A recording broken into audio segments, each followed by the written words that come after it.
அப்பா எனக்கும் அந்த மாதிரி ஒரு பட்டம் வாங்கி தரீங்களாப்பா அப்படின்னு ரொம்ப சோகமா கேட்குறான்.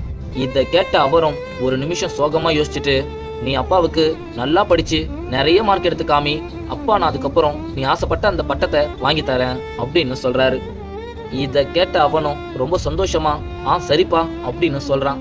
அப்பா அவங்க அப்பா நிறைய குப்பை மூட்டைகளை சுமந்து கொண்டு நிக்கிறத பார்த்துட்டு, அப்பா நீங்க எதுக்காக தனியா இவ்வளவு பெரிய குப்பை மூட்டையை தூக்கி கஷ்டப்படுறீங்க, கொஞ்சம் குப்பை மூட்டையை என்கிட்டயும் தாங்க, நான் தூக்கிக்கிட்டு வரேன் அப்படின்னு சொல்றான்.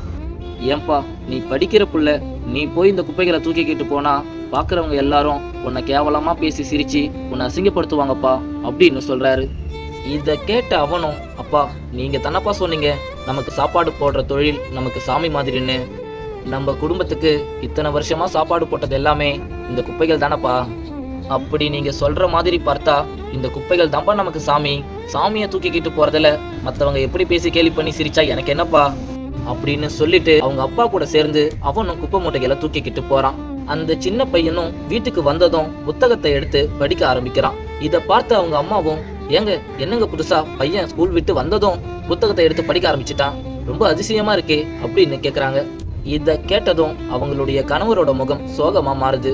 இதை பார்த்துட்டு, ஏங்க என்னாச்சு, ஏன் ஒரு மாதிரியா இருக்கீங்க அப்படின்னு கேக்குறாங்க. அதுக்கு அவரும் கண் கலங்கிக்கிட்டு, இது வரைக்கும் நம்ம பையன் எதுவுமே ஆசைப்பட்டு நம்ம கிட்ட கேட்டதில்லை, தடவையா அப்பா எனக்காக ஒரு பட்டத்தை வாங்கி தர முடியுமா அப்படின்னு ஆசைப்பட்டு கேட்டான். அப்ப எனக்கு எப்படி இருந்துச்சு தெரியுமா, அவனுக்கு குடுக்குடுன்னு இழுத்துட்டு போயிட்டு, இந்தாப்பா உனக்கு எத்தனை பட்டம் வேணுமோ உனக்கு பிடிச்ச மாதிரியான பட்டத்தை வாங்கிக்கொன்னு சொல்லணும் போல தோணுச்சு.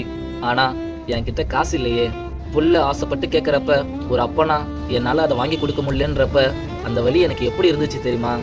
என்கிட்ட காசு இல்லைன்னு அவன்கிட்ட சொல்லவும் முடியல.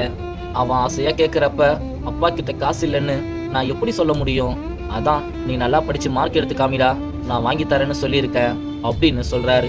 இதை கேட்ட அவங்க மனைவியும், ஏங்க நீங்கள் தினமும் குப்பைகளை பொறுக்கி அது விற்கிற காசில் தினமும் 100-150 தான் கிடைக்குது, இதில் நம்ம சாப்பாட்டு செலவுக்கும் படிப்பு செலவுக்குமே ரொம்ப கஷ்டமா இருக்கு, இதுல 50 ரூபாய்க்கு அந்த பட்டத்தை வாங்கி தந்தே ஆகணுமாங்க, அதெல்லாம் அவன் நம்ம குடும்பத்தோடைய கஷ்டத்தை புரிஞ்சுப்பாங்க, நீங்க எதுக்கும் கவலைப்படாம படுங்க அப்படின்னு சொல்றாங்க.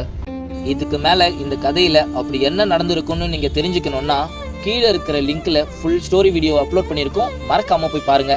இந்த குட்டி ஸ்டோரி பிடிச்சிருந்தா மறக்காம லைக் பண்ணுங்க.